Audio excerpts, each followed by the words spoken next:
Olá, seja bem-vindo ao nosso canal Escola de Pregadores. Eu me chamo Leonardo Félix e na aula de hoje eu gostaria de tratar sobre a aplicação. Nós iremos ver aqui algumas formas de aplicar a verdade do texto bíblico. Então fique conosco e confira. Vamos começar aqui então definindo o que é uma aplicação. O que é uma aplicação?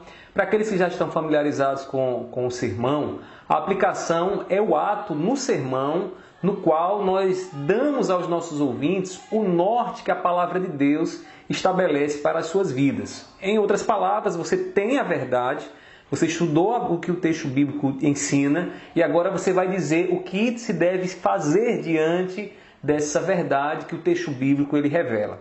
Esse ato chama-se aplicação. Essa aplicação é a aplicação de um princípio, de uma verdade que está contida na Bíblia e que o pregador tem a responsabilidade de buscar nas Escrituras qual é esse princípio. O ato da aplicação é muito semelhante àquilo que o enfermeiro faz. O médico prescreve a medicação e o enfermeiro aplica a medicação. Ou seja, ele pega aquilo que está prescrito e faz a aplicação à vida das pessoas, à vida dos doentes, daqueles que precisam tomar aquela medicação.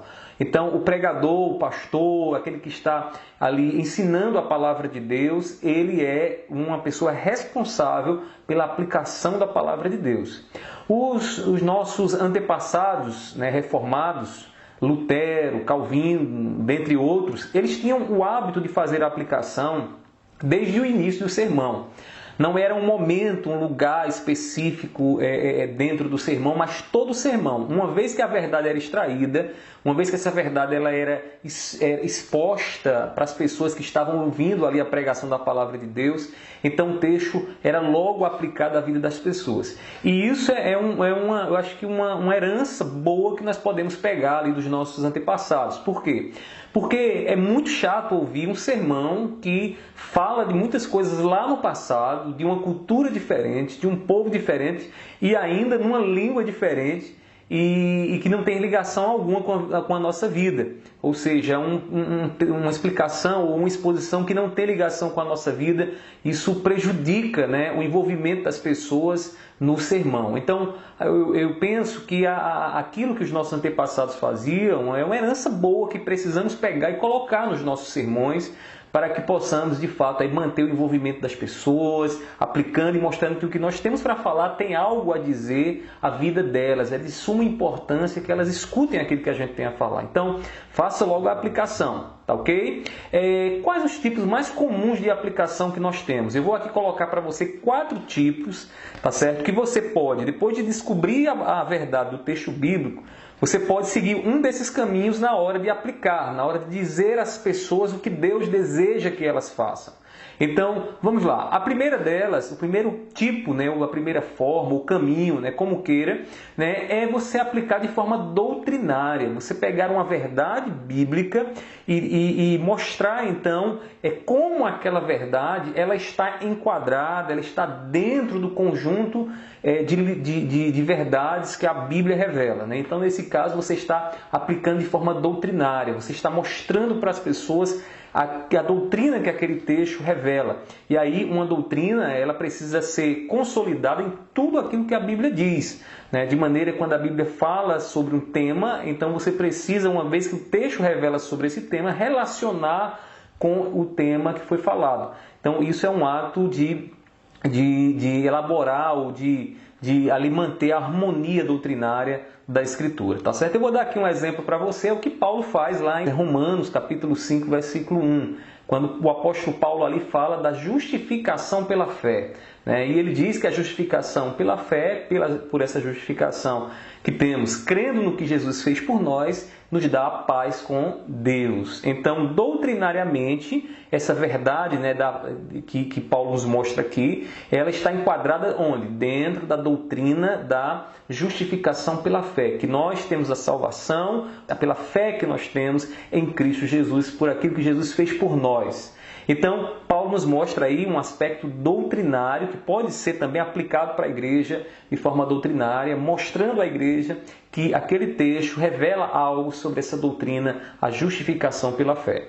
Você também pode fazer a aplicação de outra forma. Você pode aplicar reprovando, algum ato, alguma ação pecaminosa que os seus ouvintes têm adotado. Então, a reprovação é um caminho possível também de aplicação.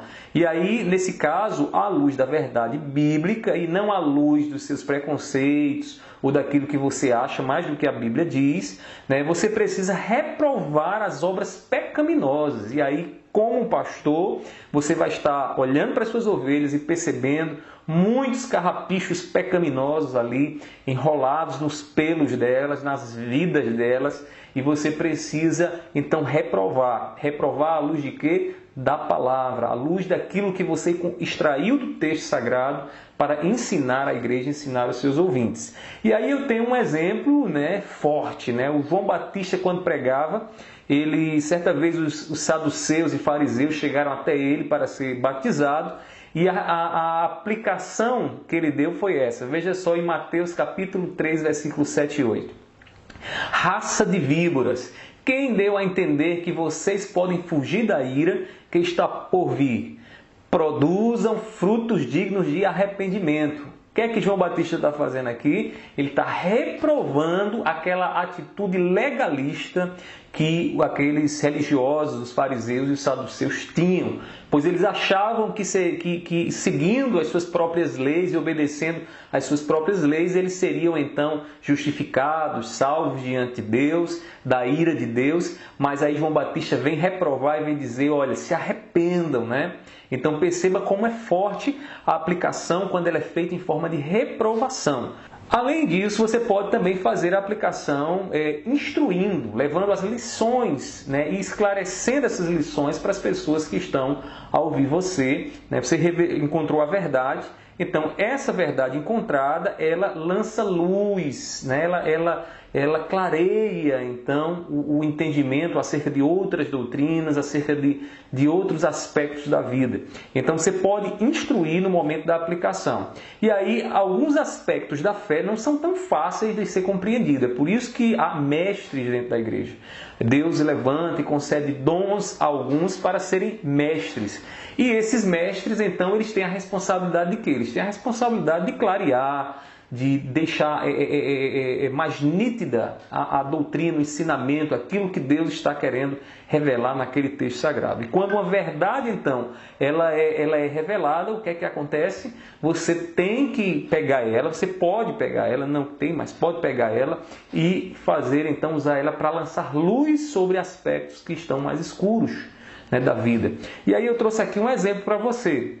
No capítulo 5 lá de Romanos, quando o apóstolo Paulo está falando ali à igreja acerca de Adão e de Cristo, então o que é que Paulo mostra? Paulo mostra que em Adão nós caímos, o pecado entra no mundo em Adão, e aí Jesus vem então para nos salvar, vem então para nos resgatar, e aí como o segundo Adão, ele cumpre fielmente as exigências da lei, as exigências da aliança de Deus, leva sobre si a nossa condenação para que possamos ter a paz. Se você observar bem, a instrução ela sempre gira em torno de um problema que está obscuro. Nesse caso aqui era como Jesus veio nos salvar do pecado. Como é que Jesus veio nos livrar do pecado que carregamos desde Adão? Então Paulo vai instruir, Paulo vai dar instruções, vai clarear o entendimento da igreja acerca dessa questão. Tá ok? Você ainda pode também aplicar em forma de disciplina. Descobriu a verdade, você vai agora corrigir a igreja, corrigir os seus ouvintes acerca de uma atitude que eles têm tomado ou um comportamento que não está coerente com a palavra de Deus. Então, nesse caso, o que você precisa fazer é o quê? É disciplinar. Quando a Bíblia, a verdade é exposta, então alguns comportamentos vão ser revelados, Alguns comportamentos que estão andando nas sombras, nas trevas, estão andando desgarrados, né? Alguns que estão andando desgarrados vão ter os seus comportamentos corrigidos. Corrigidos como? Quando nós então mostramos qual é o caminho correto.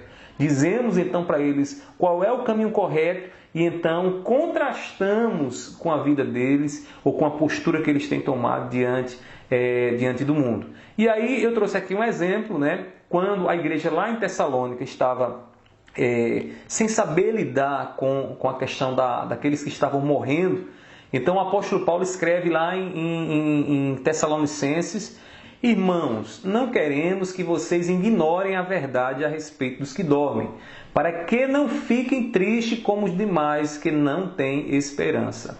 Então, o que Paulo aqui estava vendo ali na igreja, possivelmente alguns irmãos estavam preocupados demais, estavam desesperançosos, e aí Paulo vai dizer a ele: irmãos, né, não ignorem a verdade. Qual é a verdade? A verdade é que um dia nos encontraremos com aqueles que morreram. E aí então ele diz: se vocês crerem na verdade, vocês não irão tomar a forma daqueles que não têm esperança, aqueles que estão no mundo e não sabem o que será depois da morte para eles. Então o que é que Paulo está fazendo? Paulo está corrigindo, está disciplinando uma atitude, uma postura que a igreja não deveria adotar. Ok?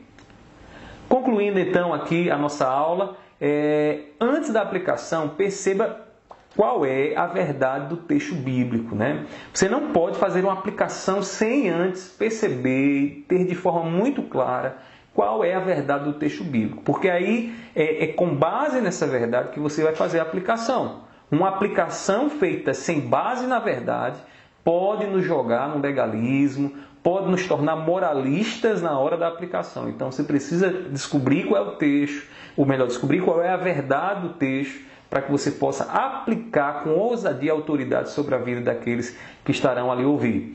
Com a verdade definida, veja quais as necessidades dos seus ouvintes. Perceba quais as necessidades. Você percebe as necessidades dos ouvintes como? Conversando, visitando, emprestando seus ouvidos para que as pessoas possam falar um pouco. Escute um pouco mais delas e você vai ter um campo amplo para fazer as suas aplicações, tá certo? E aplique a verdade usando algumas dessas formas. Escolha pelo menos uma, Ou doutrinando, ou reprovando alguma ação, ou instruindo, ou disciplinando aqueles que Deus tem te dado o privilégio de você pregar a palavra para eles, tá certo? Que a ousadia do Espírito Santo esteja sobre nós, porque aplicar a palavra de Deus requer coragem, muita coragem. Se você gostou dessa aula, eu convido você a fazer conosco o curso de pregação expositiva, o passo a passo do sermão expositivo. O nosso curso já está disponível, vou colocar o link aqui nas descrições. Você entra lá, se matricula e nós estaremos juntos aí, nos aprofundando um pouco mais no estudo do sermão expositivo, tá certo? Nele você vai aprender a montar um sermão em pouco tempo e você também terá lá alguns bônus, algumas aulas a mais que irão ensinar você alguns detalhes que são o pulo do gato para que você possa, de fato, compreender, saber fazer o sermão expositivo. Que Deus seja glorificado, então, em teu ministério e até o próximo vídeo.